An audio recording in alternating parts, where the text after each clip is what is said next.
The world won't understand you. Hey, but it's okay. Said the world won't understand you. Cause I made you in my own way.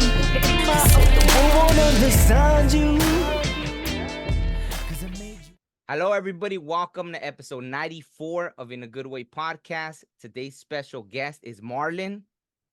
Marlin is an author. He has worked in show business for 50 years. He even lived in a jungle treehouse for 5 years with no electricity. He's traveled the world and visited 47 countries. Is it 47 still, or have you added any more countries to that? At last count, it was 47. Okay, perfect. And he's had so many experiences, including you were part of a circus at 19 years of age, I believe, right? At 18, yeah, at 18. Oh, I 18. was, Oh, wow. yeah. So And then go ahead. 19 years old, yeah. So you were right, yeah. Okay. No. So thank you so much for being here, Marlin. It's an honor. Well, thank you for having me. Absolutely. And so if you would like, we could start a little at the beginning. I think that's a huge step, right? The fact that you went off to join the circus. You hear about that in movies or things like that. But for someone to actually do it, I'm very intrigued. And beforehand, I told you how this is like a spiritual podcast. So I'm very curious if there was any spiritual thing that made you go and join the circus, or if that was just a normal life decision. Okay, well, no, that is never a normal life decision. So let me before that happened, I learned to juggle, and when I was 15 on a tennis court with the 3 balls in a can, and I was out on my own at 17. My mother's third husband basically tossed me out of the house, and so I was on my own and finishing up high school and working at children's parties and on street corners doing juggling. And I was living in Houston, Texas, and in Texas, the magic mushroom grows out of the cow pies. And I was with some friends. We were performing at the Renaissance Festival, which was way out of town. So I got a big grocery bag full of these mushrooms. Wow. And made a big pot of soup. Well, you can imagine what happened, because I could not. And after taking these, I had the experience what Terence McKenna calls transference. It's like the I that I was ceased to exist, and I merged with the all that was, and got it. It was like I'm God. Not that I'm God in totality, but that the God is running through me, and I can't separate myself from that. It's like the light bulb. Both the bulb and the electricity running through the light bulb. Wow. So once I came down from that and having that epiphany, it's like, well, what do I do with this now? Hence the expression, before enlightenment, I pounded rice. After enlightenment, I pounded rice. The only thing that changes is internal. The external life, the external world continues to be the same. So I was working a side job as a cheese store stock boy. And when the owner saw my talents as a juggler, he says, "Hey, why don't you go stand out in front of the store and juggle and get people into the store?" So I'm out there doing that, and these 2 clowns walk by. And usually when we use the term, what are you clowns doing here? We're not talking about real clowns. We're talking about people who were acting up or acting out, but these were real clowns. And they stopped to watch me and came up and they said, "Hey, you're a good juggler. Have you ever done any clowning?" And I said, "Well, does children's parties count?" "Oh, yeah, that counts." "Well, would you like a job in the circus?" That's like getting the golden ticket from Willy Wonka, right? Do you want to job in the circus? Who says no to that? Who says no to that? So I took the job. I closed up my flat, put everything that I owned into one trunk, and went up there. And I got fired after the third day from upstaging another clown. And I was, I was heartbroken. It's not like getting fired from McDonald's when your dream of being a clown is taken away from you.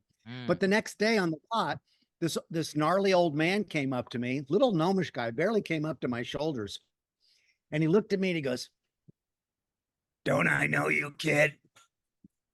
No, I've never seen you before in my life. Now, mind you, I'm a hippie. I've got long hair. I've got the jeans with the embroideries. No, I think I know you, kid. No, I've never seen you before in my life. No, I'm sure of it. You need a job. Yeah, as a matter of fact, I do need a job. You ever take care of elephants? No. You ever been around any livestock? I said, yeah, I mean, I know how to ride horses. I've been around cows. Oh, you'll be fine.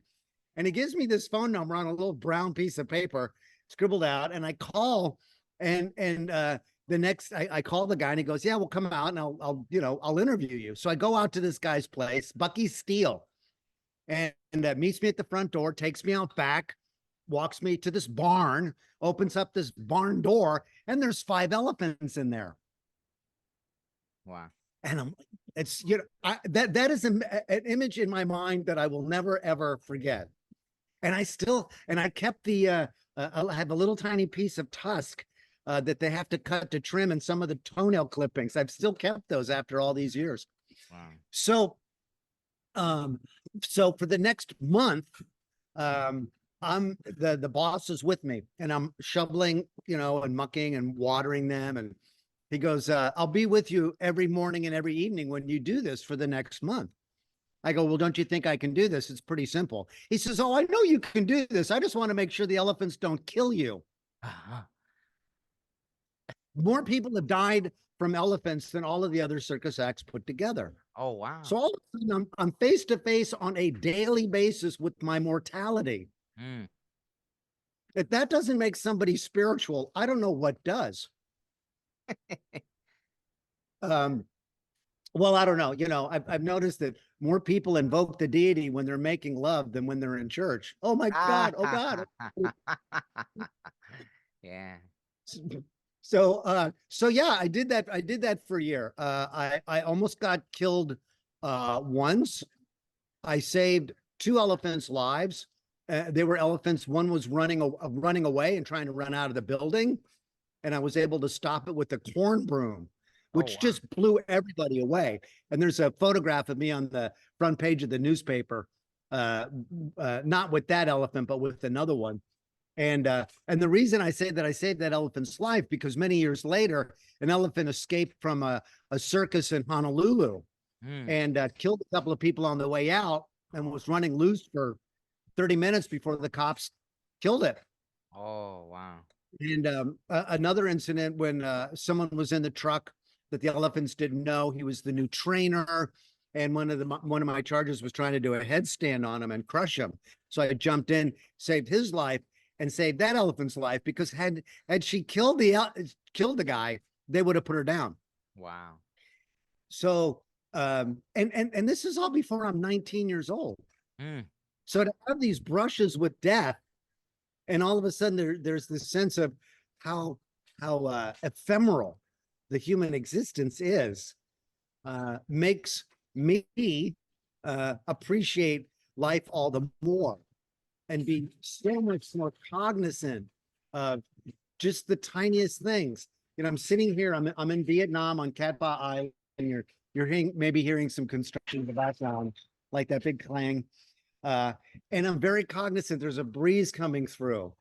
And to be present, I tell people, if you really want to be spiritual, be present. And being present means being in your body. Because the sensation of the body doesn't exist in the past and can't exist in the future. It can only exist in the now. And this is, I think, keystones present. So as this breeze is coming through, I'm cognizant of, okay, it's brushing across my calf now, or it's brushing across this arm, or I feel it on my face. And I can't think of anything and I'm looking at this fabulous view of this mountainside covered in jungle. Yeah, life is around us, and the more we become cognizant and connected to it, I think the more our soul grows. Absolutely, absolutely. I don't want to jump too far ahead, but what took you to Vietnam, if you don't mind me asking? Like what? Oh, I came here as a matter of fact, I came here in October of 2022 to write my third book, Oh which wow. is a memoir about my time in the circus, taking Oh, care of elephants. wow. And I got it done. I gave myself a year, and the name of the book is "The Toll Paid on the Road Less Traveled." Ah, wow. Beautiful name. I like it. Thank thank you. Yeah, absolutely. I I also read in your bio that while your time in the circus, there was what you consider divine intervention. Is that right? Or was that part of it, the elephant experiences, or Um, uh, well, you know, there's the brush that I had with death was I came up behind one of my elephants without announcing myself, without letting them know I was there. oof. And I was standing to the side, and I tapped her leg to get her to move over so that I could shovel what she had dropped. And she kicked back so fast and so hard that shovel went 50 feet. And I realized if I was just a few more feet one way, a little further behind her, I would have been dead like that. And Wow. it turns out that about 20 years later, in that exact same arena, an elephant keeper was killed by an elephant, trampled to death because he startled it. So the exact same thing Wow. that I did, he did, but he went to his eternal reward, and I did not. I'm still here. Yeah. Wow. Yeah, that's amazing. Yeah, those kind of things. I think sometimes we don't realize that's all it took, right? Had I been standing a little this way, or had I been standing a little that way, and those are very eye-opening experiences. Wow. So thank you for sharing that. That's amazing. That is the brush with death. That's what Mm. they say. It's a very thin brush too. It's not a Ah. big one. It's not a big roller. It's a very thin brush. Yeah. Yeah, but that's the scary thing is but like I like the terminology you use that he went off to his eternal reward. So I, I think anyone that spends enough time around the spiritual, I don't know, community or walk starts to look at it in a similar fashion, right? Like I've interviewed a lot of NDE experiencers where they say when they died they didn't want to come back, those kind of things. So it's funny that you called it his eternal reward, right? So um I've also Well, seen. Oh, go ahead, go ahead. one of the things that go ahead. Oh, no, go ahead. Uh, Go ahead. Okay. So what I was going to say, people who had near-death experiences, we always talk about the experiences is that they're going towards the light, Mm, going towards the light, and yet life is born in darkness. mm, Life is born in darkness. Now and the funny thing is that we fear that, but crave the other.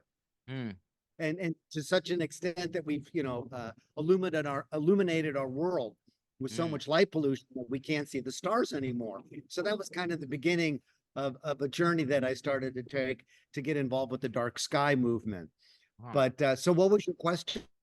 No, no, you know what? Since you brought that up, because like I told you, I seen a TEDx talk where, see, like being around the native culture, that was one of those eye-opening moments, right? Because the same we have, when we have ceremony, we go into the darkness, and an elder once Yes. explained it. He was like, "Wow, think about it. When you're in the dark, does do you feel any pain from it? But when you go from that darkness into the light, you start squinting your eyes. Your eyes take a while to adjust. You feel a slight pain right in your eyes if it goes too bright. So that gave me that aha moment of, yeah, why are we so fearful of the dark, right? Or like if we've been conditioned to fear the darkness, right? But I know you're very, you have a whole presentation about it. So if you don't mind, go ahead and I'll the floor is yours. So go ahead and speak about Oh, so the people listening, the TEDx talk is called Embracing Darkness, mm, and it's on YouTube. And and I'm Michael Marlin, so Embracing Darkness. And so what I point out is that that our fear of the dark is now based on a superstition. There was a time when we were still, living in caves, that if you left the light of the fire and went out into the night, into the darkness, you might not come back. mm. You might be somebody's dinner. So the idea of being able to um, um, leave that superstition behind, it's like we're wet wired. We're wet wired for that, to fear the darkness, because the darkness is the unknown. I can't see the monsters lurking under the bed, whatever's in the closet. So, and even today, this idea of, oh, well, we need to have light to prevent crime. And when I give lectures to local officials or tourism groups or any group that's involved with civic planning, I said, if light prevented crime, we wouldn't have any crime during the day. And that immediately creates a cognitive dissonance where they realize, yeah, come to think of it, and that's just it. They don't think of it. So this is what I think of these things and then bring them to other people's attention. It's like, what? So this idea that light somehow prevents crime is a misnomer. It's and in a lot of ways, it makes crime easier. How many videos are there up online of people getting attacked at a gas station in lights that are like daylight, and they still get attacked? That doesn't stop. If anything, darkness impedes the criminal element because it's harder for them to get around. Right? They have to use the flashlight to see where they're going, and that becomes more suspicious. So to embrace darkness is to, I think, embrace the spiritual aspect of ourself that Jung speaks of our shadow, and that part of ourselves that we hide, repress, or deny. The shadow was never seen as something as bad or evil or negative. It was just that aspect of ourselves that we needed to hide, repress, or deny because of the shame that we thought that would come from it. Shame versus guilt. Guilt being I did something wrong. Excuse me.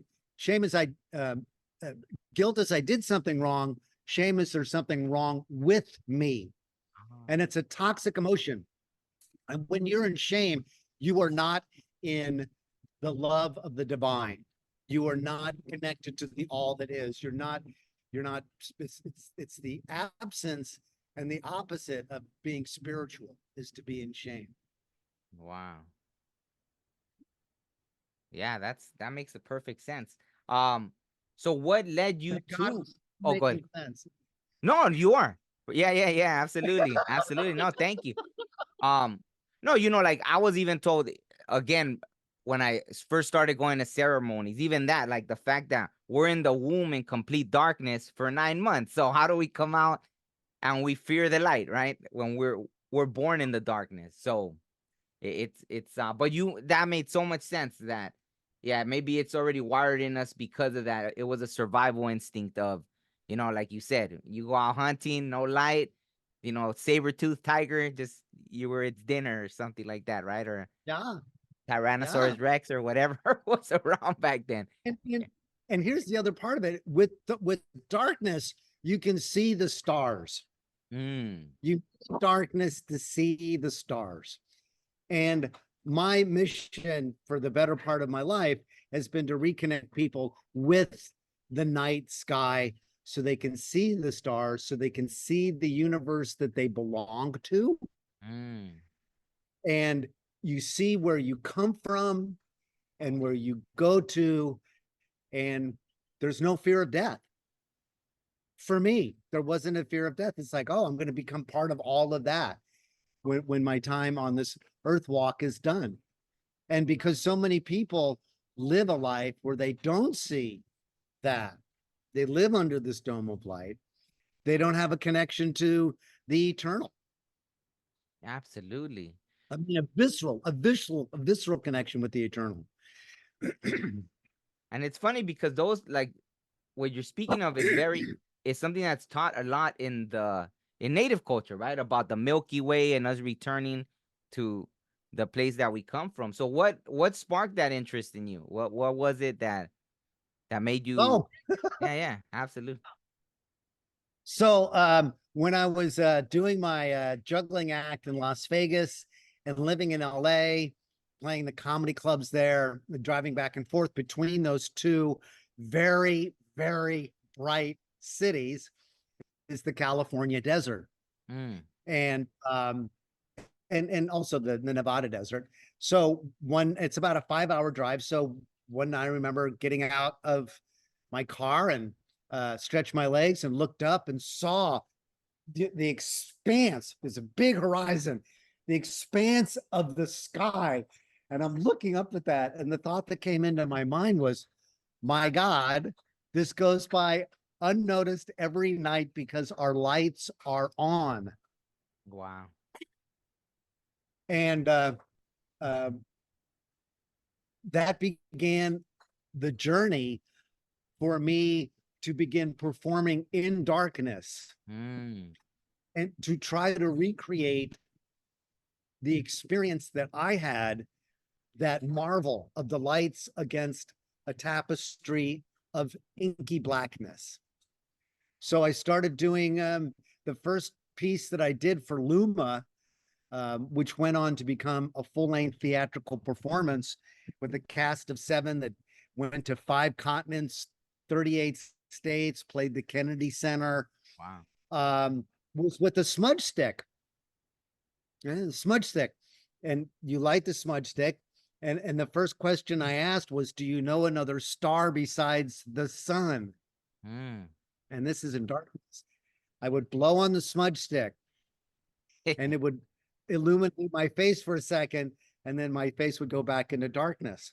Oh wow. So I would do this repeatedly. And then when you tap the smudge stick, you bang on it a little bit, and all the little embers come flying out, like Wow. a bunch of little stars. And I said, the Milky Way galaxy is billions of stars, and it goes by unnoticed every night because our lights are on. Wow. And that was the beginning of this journey to raise awareness about light pollution back in 1986, 87. And today, I'm a leading authority in the field of astrotourism, having written a book on the subject, Astrotourism, Stargazers, Eclipse Chasers, and the Dark Sky Movement. And it's all about how light pollution has created this new travel industry where people are traveling to dark places to be Mm. able to see the night sky. Wow. That's amazing. That's amazing. So is that your main focus now?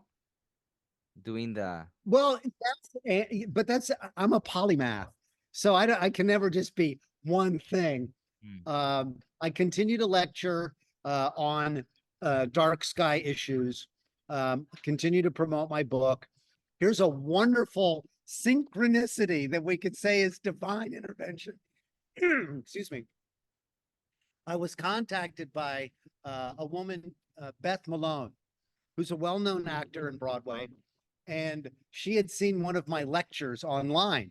Mm. It was the history of the Festival of Lights on Night Matters. The International Dark Sky, or Dark Sky International, puts on these lectures, and so I give this lecture to, and whoever the members of the group are all over the world, and there's some in Mexico too. Mm. And she contacted me. She says, I'm writing a musical with Ms. Saliers, who's one half of the Indigo Girls, Emily Saliers, and it's called Starstruck.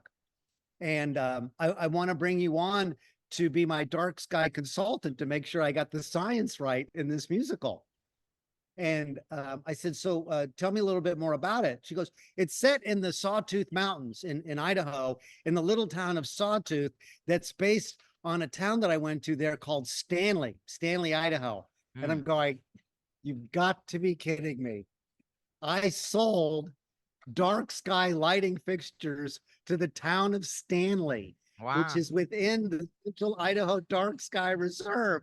And it's like, she goes, that's crazy. Of all the towns and all the cities in the world, you were already there. You already sold them dark sky lighting fixtures. And I'm writing a musical that's based on that town. Wow.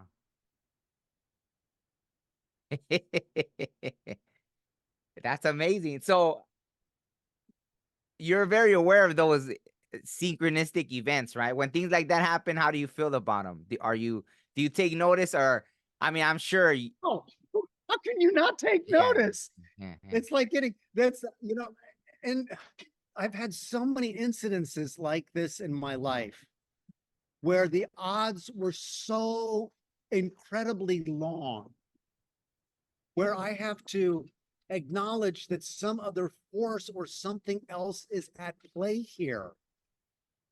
That this is too far a reach for it just simply to say, oh, it's coincidence. Oh, you asked me also, I'll tell you a story about Alan Cohen in a second, but you also asked me what else I was doing right now. I'm launching a course on creativity because one of the things that is my gift is my creative self. I've invented toys and created a light show that no one had done before. I was the first talking juggler in the history of Las Vegas. So I've created a course at the Conservatory of Creativity that teaches people how to be creative, how to tap into their imagination using play. Einstein said play is the highest form of research. Oh, wow. Who's going to argue with Einstein? It's like, cool. Well, I've always played in my life. I think it's one of the things that's really kept me eternal. Because people, when they ask, they go, how old are you? And I always say, timeless. I love that. And then they're scratching their head going, okay. But I exude a youthful energy and people see that. And I think it's because I've always continued to embrace play in any way possible. I see a bunch of leaves on the street that have blown up against the curb. I go through and kick it with my feet, because I like playing with stuff. Absolutely. So play is the thing that keeps us open. And I think when we have that childlike wonder, we are more open to the divine. I mean, after all, didn't the great master say, be ye as little children to enter the kingdom of heaven? I literally just talked about that in one of the interviews I did. So yeah, absolutely. Yeah. So children still remember how to play. Play is the fountain of youth. And a lot of adults are dying of thirst. So this incident that happened, which was one of those, okay, this was brought to me. I was performing, this was in the early 80s. The very first New Age magazine was called Magical Blend. And there was an interview with a guy named Marcel Vogel, who was a high energy physicist, worked for IBM for like 27 years. And in his retirement, he was spending it in the quantification of psychic energy. He wanted to quantify psychic energy, and he was using optically cut quartz to do that because he was one of the people who had his name on the quartz crystal display timepiece. The whole idea of telling time by pinging a quartz crystal that's always going to vibrate at the same frequency over and over and over again. Wow. So I read this article. It's about crystals. And this is like 1982, 83. And I file it in my wet drive. I can't remember. A period of time passes, and I'm come off one of the ships, go back home, turn on my answering machine. For those of you who are old enough to remember what an answering machine was, and on the message was like, "You got to come back. We had to fire the juggler on the other ship. You've got to come back and get on this other ship." So it's like I turn around, walk right back out the door. I don't even unpack. I get on the ship. I'm doing my act. There's two people in the audience watching my act, and one of them says to the other one, "He's one of us. He's going to make himself known to us." The next day, I'm out standing by the pool watching an ice carving demonstration. There's a big portly man standing next to me, and those two people that are still there, they're going at the poolside. They're going, "Hey, he's standing over by." No, no, no. He's going to make himself known to us. So I get into a conversation with somebody on the tender, the little boat that goes back and forth to the big ship, and she's wearing a crystal on her neck. And I said, "Oh, did you read the article in Magical Blend by Marcel Vogel on crystals?" And she says, "He's on the cruise. Psychics from all over the world have come to listen to his papers." Oh, wow. I'm like, yeah, oh, wow. So now I spend the rest of the cruise hanging out with all these psychics. And I asked one of them, I said, "Can you recommend a book that I can share with my mother? Because she thinks I'm out on planet Mondo with this stuff." And they suggest the book, "The Dragon Doesn't Live Here Anymore" by Alan Cohen. Now, mind you, this is before Borders. This is before Walden Books. This is before the internet. I can't find this book. So I can't find it. Many years later, I finally quit show business. I quit society. I go to live in the jungles of Hawaii in this treehouse. I was trying to help a collective of jugglers form a community. The experience was Gilligan's Island meets Lord of the Flies. So I was spending time down at this retreat and this retreat center where different people would come and rent the facility to do anything from yoga to interspecies communications. And I'm hanging out with this spiritual retreat group, and I say to the leader of it, and I said to one of the people, I said, "Tell you what, buy me dinner. Let me go through the buffet line, and I'll do my act for you." "Yeah, sure, why not?" So I have dinner. I break out my Las Vegas act, and these people are going, "What the heck are you doing in the jungle? What are you doing here?" And I told him the story, and then I go downstairs, and this guy walks up to me and he says, "Thank you so much for following your dream. Here, have my book." And it's Alan Cohen putting "The Dragon Doesn't Live Here Anymore" into my hands. Wow. Wow. That's unexplainable. That kind of thing, you go, that's just too far-fetched to think that it's just a coincidence. So I read the book, and it definitely opened me up again. The spiritual path is a constant unfolding, more and more levels of enlightenment and awareness. And for people who are on the spiritual path, one of the things I learned many years ago, back in the 80s, it's still last millennium. I did a workshop on transpersonal psychology, and to the teachers there was Stanislav Grof, who was teaching holotropic breath work, and Gabriella Roth, who wrote the Urban Shaman, and she was one who created the 5 rhythms, which is what all of the ecstatic dance, all of the Sweat Your Prayers, Dance Church, all of that is based on her pioneering work. And one of the things that she spoke of that I never forgot, and I really, really took it to heart, she goes, "There's a thing that people do called spiritual leapfrogging." And they take on the trappings of being spiritual without ever dealing with their core issues. And all you have to do is scratch a little bit at their ego, and all of a sudden you find out they're not as enlightened as they would think themselves to be. And the core issues, that's the messy stuff. That is the hard and difficult stuff. And I got into a heated conversation with someone and I said, "I don't believe ceremony is going to move you through your core issues. I don't care how many sweats you do. I don't care how many plant medicine journeys you take. It's not going to move you through your core issues. You've got to really get down into that. what happened to you as a child, the wrongs and the wounds and the trauma that was created that you've buried or covered up that is causing you to be the person that you are today. And a lot of times we think that we can escape it, and we cannot. You just can't get away from it. Now, my path with this, because the spiritual texts that came over to the United States back in the 60s, we started getting turned on to transcendental mass, meditation and yoga, and all of these spiritual teachers were coming from India. And they always, the spiritual text says you have to be able to make peace with your family. You have to love your family before you can go out and be in the world and love others. Well, I had a very toxic family,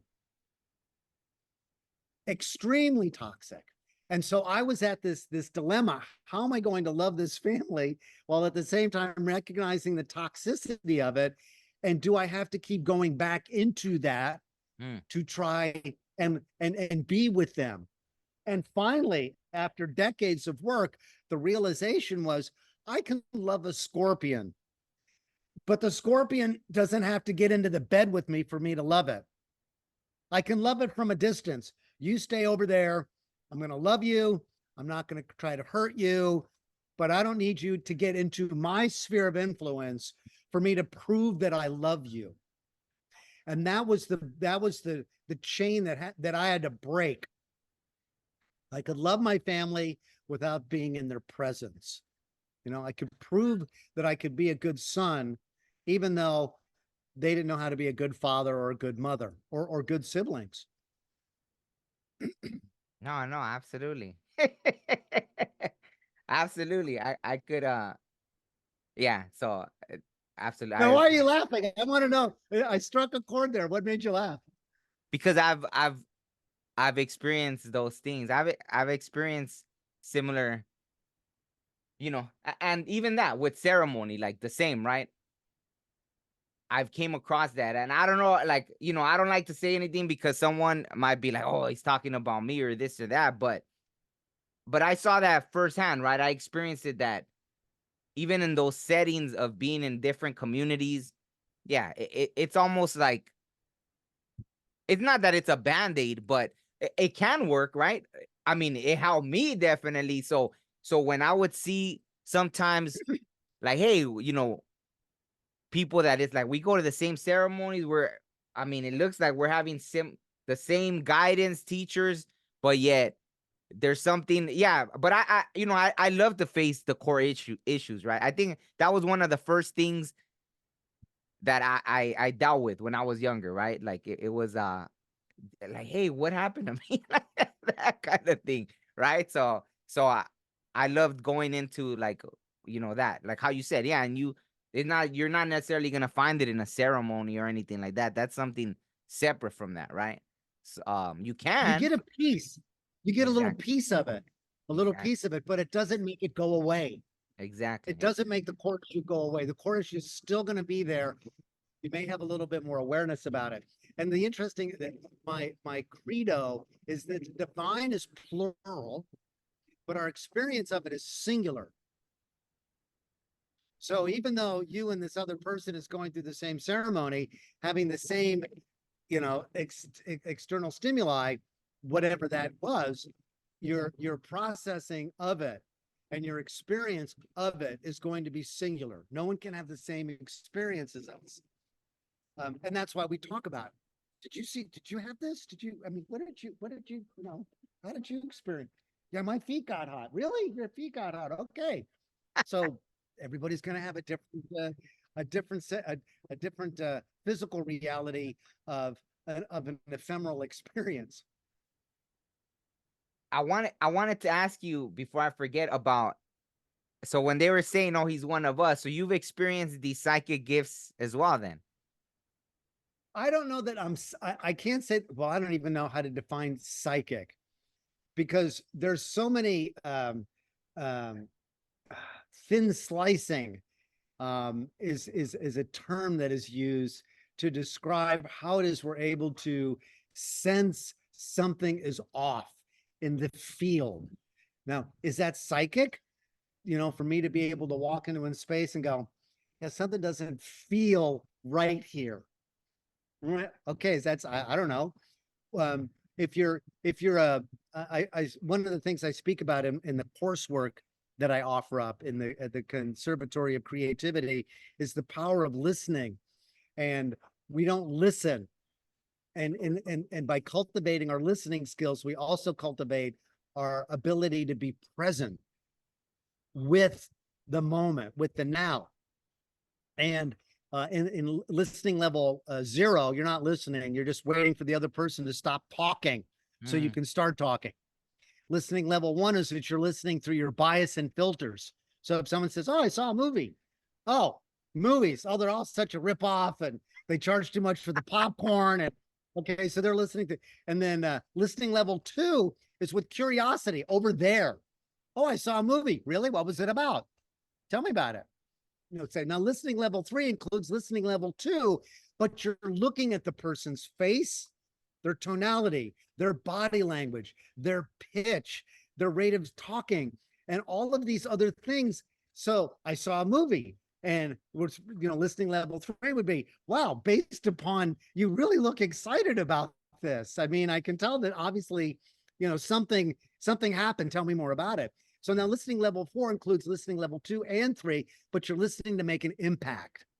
So if someone says, "I saw a movie," oh, I can tell it had some meaning for you. What struck the chord? What stood out for you? What would you tell other people about it? What was your takeaway? So now I'm listening to make an impact for the other person. So the idea of psychic ability, I can't speak to those who see spirits or have voices talking to them. I mean, if an idea comes through my head, ding, the light bulb goes on. I'm going, well, okay, God. Some people go, "That's Jesus talking to me." Okay, that's Jesus talking to you. Fine. For me, it's I just tapping into the universal spigot of creativity, and you make up whatever you want about it. Yes, I believe in a bioplasmic field. I do qigong. I do laying on of hands, and I've had people have incredibly powerful experiences because I've done that, laid my hands on them. And I don't think any particular thought. I'm just being present to them and feeling the sensation in my hands, and so I don't try to explain it, and I rarely talk about it because there's so many people out there who claim to have these abilities. Excuse me. They claim to have these abilities, but there's no way to verify it. You say this is what's going on. Okay. You believe that's what's going on. I don't necessarily have the same experiences that you're having. So for me, that experience doesn't exist. It doesn't mean it doesn't exist for you. No, that makes perfect sense. I wanted to make sure I asked you about the toy you invented. You said you've created just one toy or several toys? Well, okay. One of the toys I got patented was called a Slingers, SLINGERZZ.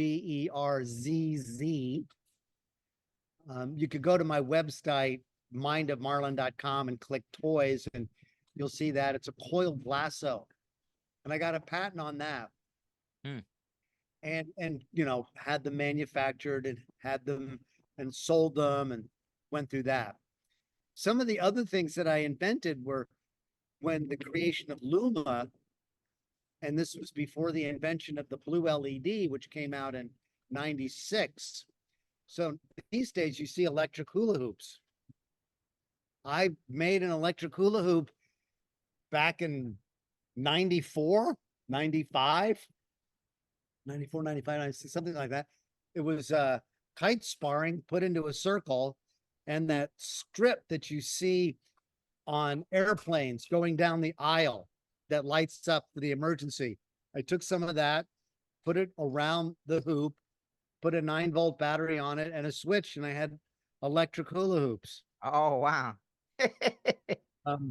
I one of the the lead into intermission, we came out with a board, a large board that had been painted in phosphorus paint, and we would draw on it with a flashlight. Intermission, Mm. be glowing. Later on at toy conventions, I saw someone selling that as a toy. Wow. So, and I have a game that I created called The Name is the Game. And that started as it's a deck of cards. And that came from a Vietnamese comedian asking me to write stand-up comedy for him. Oh, wow. So one of the chunks was my family came from Vietnam. No one could pronounce our names. So we took on American names based on the job that we had. My dad was a plumber, so we called him John. His brother was a mechanic, so we called him Jack. His sister was a lawyer, so we called her Sue. Ah. So the chunk was maybe, I don't know, 5 or 6 names. And after I gave him the material, and these names kept coming into my head over and over again. I said, okay, I'll write these things down. I have no idea what I'm going to do with them. And then after I got to 100, I decided, well, maybe I can make this into a card, a game. So there's a deck of cards with 50 different names where you ask, what's the name of the singer? What's the name of the mountain climber? What's the name of the tailor? And the punchline, the answer to the riddle is the name. The name is the game. Oh, wow. That's another example of my game design. No, that's amazing. Wow. Yeah, no, that I mean, I'm sure. Let me see. I think. Oh, I like you're saying. So, how did you come up with that? Is it better to be off your rocker or in one? Does that tie into the having that childlike Well, look, essence? I enjoy rocking chairs. Everybody likes a rocking chair, right? But they are usually ascribed to people who are now elderly. Mm. Only old people are in rocking chairs. And for me, the idea of being off my rocker, which is the expression, uh, being off your rocker means to be unconventional, to be a little out of it, to be a little crazy, versus being in your rocker. So yeah, that's from my book, The Contemplative Naval. Oh. And that was published in 95. That came about through my asking a question of a friend: do entertainers want to be sold out because they're suffering from soul doubt? Wow. Interesting. And he suggested that I write that down. So I started carrying a little flip memo pad with me. And every time they came into my head, I'd write another one down, and decided that when I got to 100, I would find an illustrator. Well, I was doing some coursework back in 91, and my classmates saw me doodling, and they said, you should illustrate that yourself. So Wow. 600 drawings later, I finally captured my style and created these 2 characters, Enlightened Man and Cyberspace Cadet.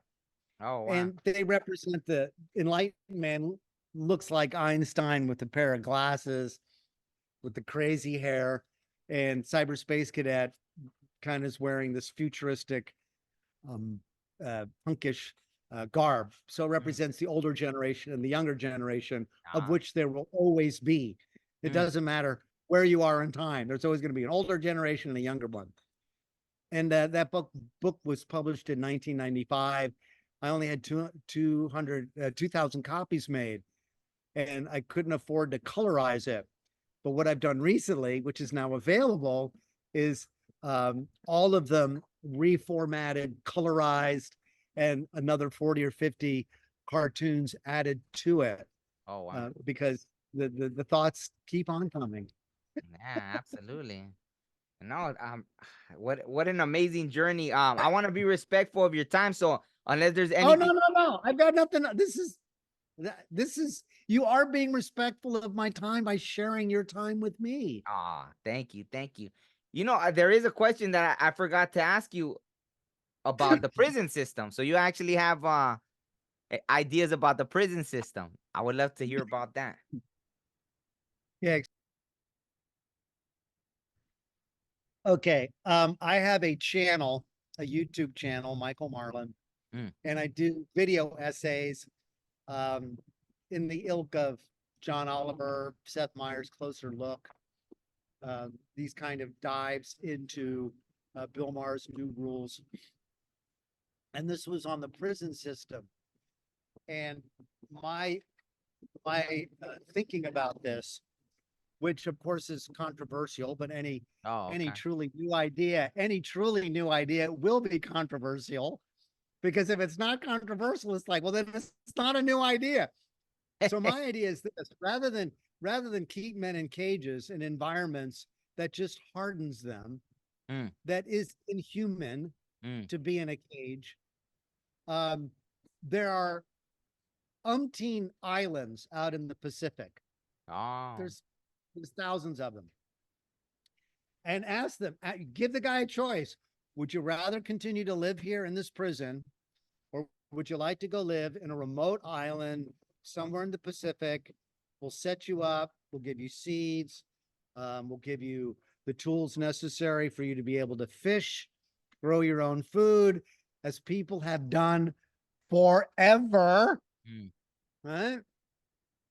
And um, you'll have a chance to live under an open sky, to watch the sunset, the sunrise, but you're isolated and away from the populace so that you can't harm anybody anymore.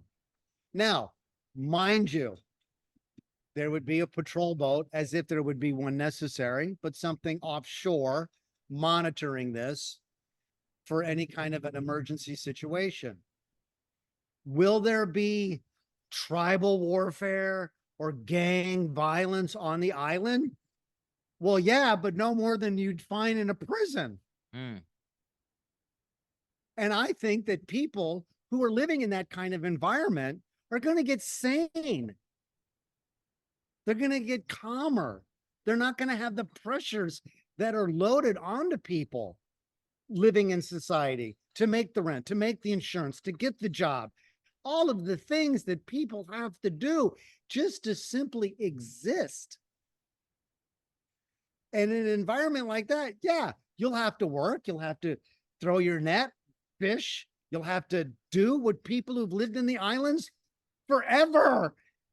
And you can even probably bring on people from Samoa or Tonga or other people who want to work with prisoners to help rehabilitate them, to show them how to live that way. Mm. And honestly, who doesn't? People spend thousands and thousands of dollars to go spend time on an island so they can relax and decompress and feel better about themselves before throwing themselves back into that rat race.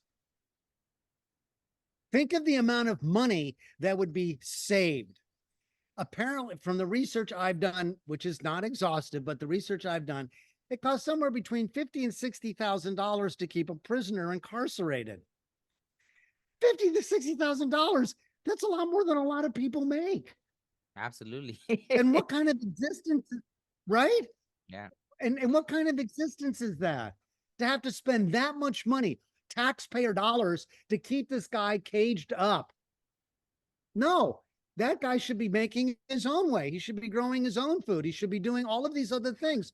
You could create these same kind of environments in wide open places in the wilderness in America. There's a lot of national land. Put them out there, put them on a work farm. Yeah, you go to farm every day. You'll be working, you'll be taking care of the animals, you'll be milking the cows, you'll be feeding the chickens. You'll be doing the things that farmers and pioneers had to do forever. And to take care of yourself. And you learn these skills. There are already lots of programs about equine therapy, how hardened criminals, violent criminals, when they're around a horse, they just get better. They start to chill out. They start to take care of something else. They start to nurture another life. Mm. And it's nurturing another life that heals the heart, that heals the soul. This horse is counting on me to feed it. This horse is counting on me to water it. It softens the hardened heart. And I believe that this is a much, much better way to deal with the prison population than to leave them caged up. It's going to save money for the taxpayer, which could be put into education and crime prevention. Crime, the way you prevent crime is you give people a way up in the world, a place to learn a skill or a craft or a trade, giving back to the community, taking care of auntie, taking care of grandparents, being in Peace Corps programs, being in AmeriCorps programs. I'm going to go and build a house for these underprivileged people. So you put responsibility back into the criminals' hands so they start to have a sense of self again, that I'm worth something. I'm not just these bad things that I do. So that's my solution. And what do you do with the empty prisons? This is what you do with the empty prisons. You let the artists move in, because the artists, you put the artists in any kind of neighborhood that's deteriorated, and they start making art and painting the walls, and all of a sudden it becomes gentrified. So they take this prison and now it's painted up and it becomes really hip and a cool place to live, and all the lawyers are going to want to buy them out, and then they move into those places, and now we've got all those lawyers in the same spot. Click.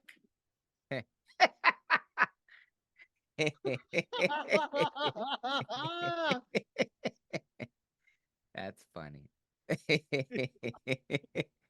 That's funny. Yeah. Yeah, I know that's an interesting idea.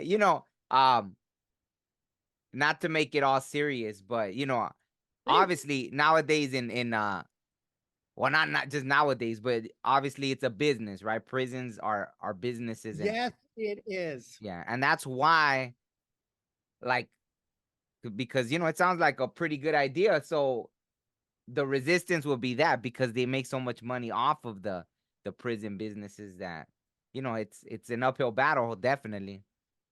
I agree with you.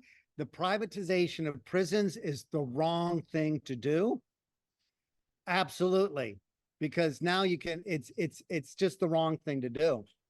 And it's the reason why cannabis took so many years to finally become legal, because there was so much money being given to the law enforcement agencies to prevent the use of cannabis.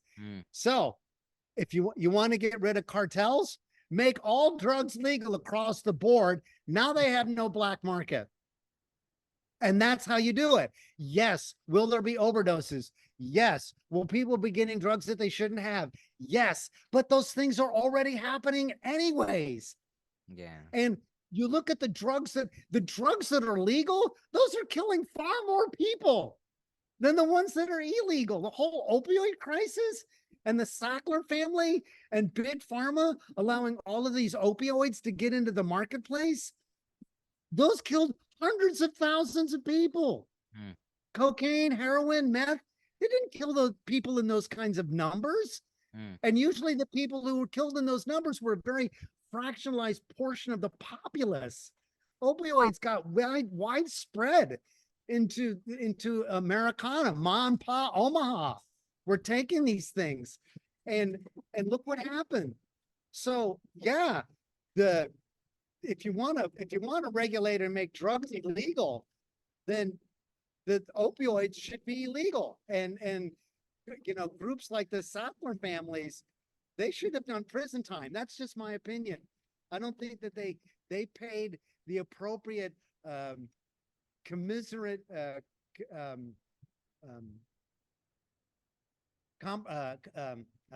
lost the word. They didn't pay. They did not have to suffer the consequences for the damage they did to people's lives. commensurate. That's the word I was looking Oh, for.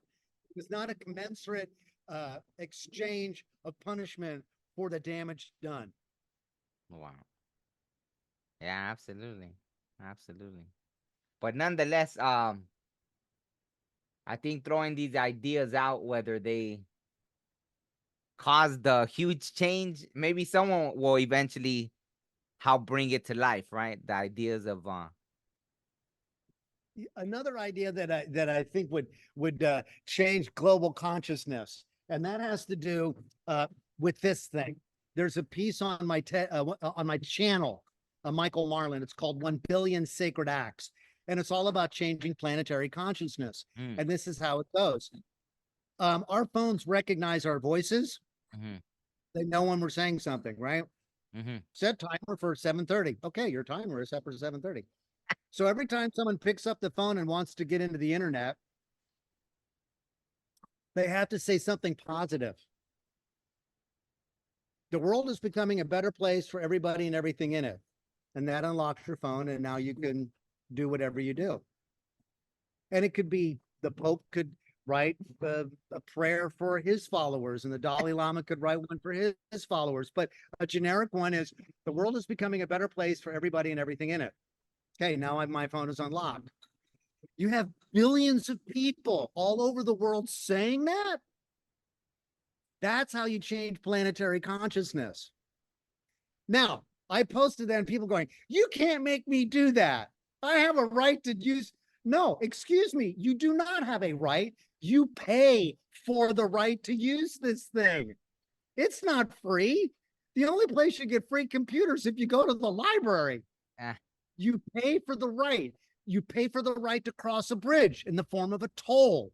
You pay for the right to drive on that road because of a toll. Are you going to try to argue with the toll keeper? You can't make me do off the line, buddy.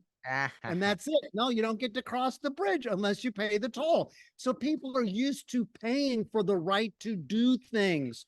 Here, it doesn't cost anything other than a sentiment that you offer up.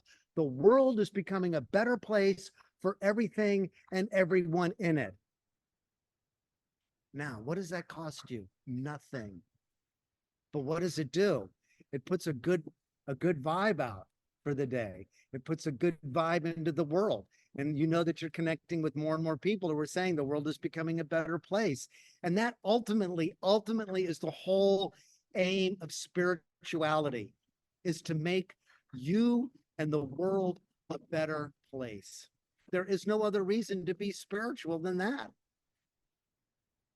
absolutely. I mean, that was kind of one of the things that impacted me as well, right? When I was younger and I was living a certain way, and spirituality, you know, took me in a different direction. And it was about making my life better first and then treating others like that, right? Instead of having a negative thought, like even when you brought up the family thing about it's not necessary, they don't have to be in your life, even though people are like, but you can, hey, you know what? I send you away with all the love in the world. You know, and Yeah, yeah, so yeah. yeah, absolutely. Well, if unless there's anything else that you want to share before we go, I think we'll start bringing it to a close. But I don't want to prevent you from saying anything that maybe you want to share anything else. Well, thank you for giving me the platform to espouse my ideas. Um, the one thing I wanted the one of the things I want to share is, the Buddha said that the highest form is being of service. When you're in service to other people, you are living a spiritual life. Hmm. And one of the things that I've noticed living in Vietnam is I've never met a kinder, friendlier, more quickly to laugh group of people than the Vietnamese. And they're primarily agnostic. Oh. They don't they have altars, in their business or their home, but those are to their ancestors. Mm. My father, my grandfather, going back, because That's their source of life, the ancestors. And as I watch these people interact with each other and interact with me, I ask them, why are you so nice to us, given what Americans did Oh wow. during the Vietnam War of aggression? And they said, oh, that was then. We want to know how you're going to treat us now. Ah. What? Talk about being evolved and being able to just let the past be the past and be in the present. No, no nastiness, none, zip, zero. I saw more of that kind of vibe coming from people from India who were, I was traveling through Thailand, and I always kind of got this like cold shoulder from Indian tourists. And I went up and I asked one of them, I'm going, why are you? They go, well, because you represent the man that oppressed us and kept us down. Mm.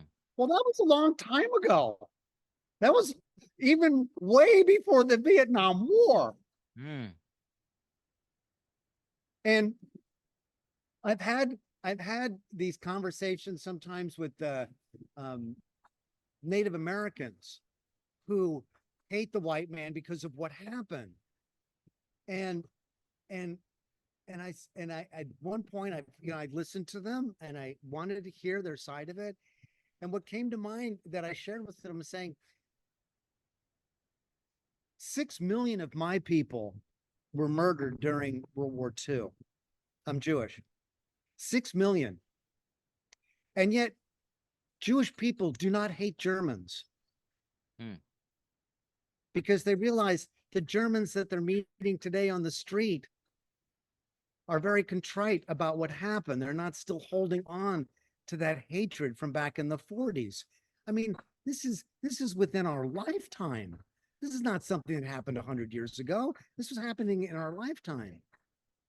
So to be truly spiritual is to learn how to be forgiving, is to learn how to accept that other people have different ideas than you, to learn to understand that your way of thinking may not necessarily be theirs.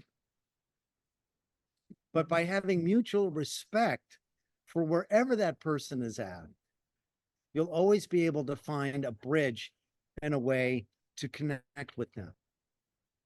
It may not be on all things, given the political climate now that exists in America.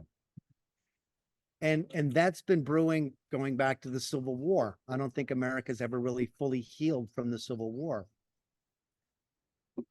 So learn to be compassionate with others, but even more important, learn to be compassionate with yourself and learn how to forgive yourself and truly learn how to love yourself. Because as that master said, love thy neighbor as thyself. Well, if you're not loving yourself, you cannot truly love your neighbor. Absolutely, absolutely. And yeah, I mean, you said that so perfectly. I don't want to take away from that. But like to touch on like the native point, right? Like I get Please. why. Yeah, I get why because like you said, see, German people show that like, oh man, we messed up, right? Like, or even though it wasn't them necessarily, it was, ancestors or something. I guess here the climate, there was never really an apology, right? There was never really uh it was more of a like swept under the rug, right? Just like at the boarding schools, how recently within the last, they started finding all these buried thousands of children.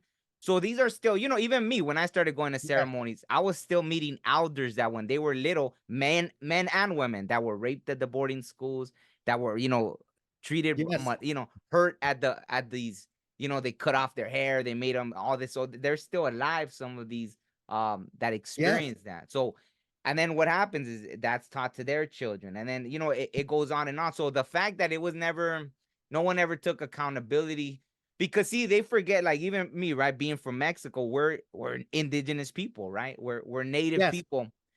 Yes. And for me, I forgave because because that I understand. Like, I interact. Everyone kind of started.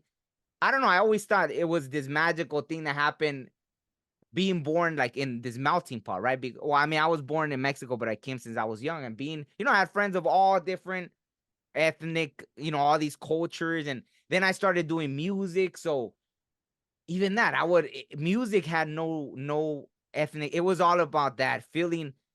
As long as the musician's good, right? It didn't matter. So I worked with, everyone. Like me being, what we call like brown, right? I had a black friend, a Chinese friend, this, that, I made music with everyone. So I got that perspective. Like there was no color lines when it came to music, right? It was all about that. It was on another level, right? So music, Exactly. yeah. Music allowed me to see that. So yeah, I had that advantage, right? But I get, so yeah, I definitely wanted to start over, but I understand the ones that still hold on to that, which yeah, I feel it is something that it's like when someone does you wrong, like if someone just apologizes, it's like an instant, like I am, like if someone does like and they apologize, of course, me being on another, I forgive them anyways because I'm like, I'm not gonna hold on to that. Like regardless, like I'm gonna be good. Like you did something to me, Yeah. I'm gonna send you on your way with love. I'm not probably not gonna deal with you no more, but I'm not gonna do that to myself. I'm not gonna carry that. I'm not gonna carry that. So I do that, right? But I know if someone like they apologize, hey, sorry I did that. Oh, okay, cool. We're good. Thanks for apologizing, right? I get it. I get it. Go ahead, go ahead. So what I was going to say about that, when someone apologizes to somebody else, the apology that they're giving is as much for them so that they can move forward and not continue to hold the grievance and the grudge. Holding the I'm and yes, these things were swept under the rug because there's shame about it and there's guilt about it. And it doesn't make I'm not condoning anything that was done to harm or hurt another person. The person who has been harmed will not find salvation for their soul through the other person. They think, oh, if they just say, I'm sorry, it's going to make it all better. No, it doesn't. That hurt will still be there. That's something that the individual has to heal them for themselves and have compassion for the person who did that to them. That is the true sign of spiritual evolution. Yes, I know you did this to my people. Yes, I know that you did this to me. Yes, I know that you abused me. Now, what am I going to do with the fact that that happened? I can either leave it in the past or I can carry it with me into the future. So it's the lesson for the individual who has been hurt. It's for them too to be able to move forward. You're not going to get your redemption from the person saying, I'm sorry. No, absolutely. I agree. That's why I'm saying, like, for me, I recognize that, right? I got that. But I feel just to touch on like what I see and observe when I've heard those kind of things, right? Oh well, the white man. I get it because I understand having that at one point, right? Like I remember being young because it is something that is passed on from generation to generation, right? Just like Absolutely. the same, like even like that, like a Klansman, right? A Klansman passing on to like, you're the new generation of Klansman or something and carrying that on. It's always learned from someone, right? Like a child's not gonna be born. I remember that once. I had this girlfriend and her cousin was in jail, right? Her in the women's jail. So we went and while we're waiting in the waiting room, it was like how you said such a synchronistic thing. It was like, oh no, like the universe did this, and it was like every in the waiting room, right? It was like I guess they were all there to visit, I don't know, relatives that were in that women's prison, right? And it was like a little Chinese kid playing with the black kid and the white kid and the brown kid, and the kids were all playing together, and it was like, man, you Yeah, yeah, can't yeah. make that up. Yeah, you can't. The kids knew nothing about none of that. They were playing together. We're like, Exactly. wow, this is amazing. So And this is one of the reasons why I created the Conservatory of Creativity, to teach people how to play again, to be like little children. We lose that. And when you, like you said, when we're children, we play together. We're not thinking about, oh, this wrong, this right, this judgment. Judgment and love cannot coexist simultaneously. You're either in love or you're in judgment. And little children, it's more fun to play than it is to be in judgment. exactly, and they hadn't been corrupted yet, so that was the view. See, it's the adults that go and start poisoning Yeah, the well, we so put to that speak. bias onto our children. So it's as much up to the adults to learn how to play again, which is why I'm trying to teach adults to play so they can reconnect with their kids instead of giving them their grievances. Join the child where the child is at. Mm, Be like your child if you want to heal your heart and soul. absolutely. So that's beautiful. We'll end it on that positive note. Okay. So Marlon, thank you so much. I'll put all the links. And I didn't know you had a YouTube channel, so I'll definitely subscribe and I'll put the link as well to your Oh, YouTube channel. thank you. No, Thank absolutely. I you. want to see more of what you're doing and what you're gonna continue doing. You know something. It's interesting because I know you didn't do it on purpose, but when you came on the screen behind you in the wood, it looks like there's like this ancient looking like being, right? And so right off the bat, it got my attention. No, on your other side, on the other that side, yeah, on that side. And there's this. I don't know if you could see it. Okay. All right. You see it or no? Well, I mean, I'm not seeing it through your screen. Oh, okay. Wow, it's fine. It's fine. But anyways, it's Okay, fine. almost Okay. yeah, it's almost like that got my attention and it had this wisdom look to it. So I was like, you know what? I feel like he's gonna share some good knowledge. So I'm gonna pay attention because just it may be funny, but it literally like that. Oh, it's laughter. You know, there's an expression, I don't know who said it, that when you laugh, you're more powerful than the gods themselves.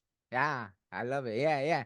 No, but I'm saying I'm not saying it like as in no. I love that you're laughing. I'm saying like anyone else listening might think like, wow, that's weird, but it's really like, yeah, that's what I was like. Oh, whoa, what is that? Okay, it's almost like the face is telling me like, pay attention, and I'm like, okay, cool, you got it. So that's how. Well, cool. Maybe they'll get some of your listeners to watch the video. Absolutely. So no, this was great. Yeah, this was great. I learned a lot. I really enjoyed this conversation. So thank you so much. Well, thank you so much. Thank you so much for giving me the opportunity to share what I've learned. Absolutely. It's been an honor, and maybe we can do it again sometime. Absolutely. Anytime. Okay. All right. On that note, we'll end it there, and I'll see you sometime in the future. Absolutely. Thank you. Okay. Aloha, everybody. A hui ho. Bye-bye. Life may move fast or it may move slow. I met a silly man who said he make it slow. We look up out towards space or even at the sky. One day pass away but never look inside. Breathe in, breathe out. Life is a maze but we'll figure this out. I mean human beings, I ain't got no doubt. Yeah, that's right. Yeah, sometimes you just feeling it, you know what I'm saying? You just feeling it.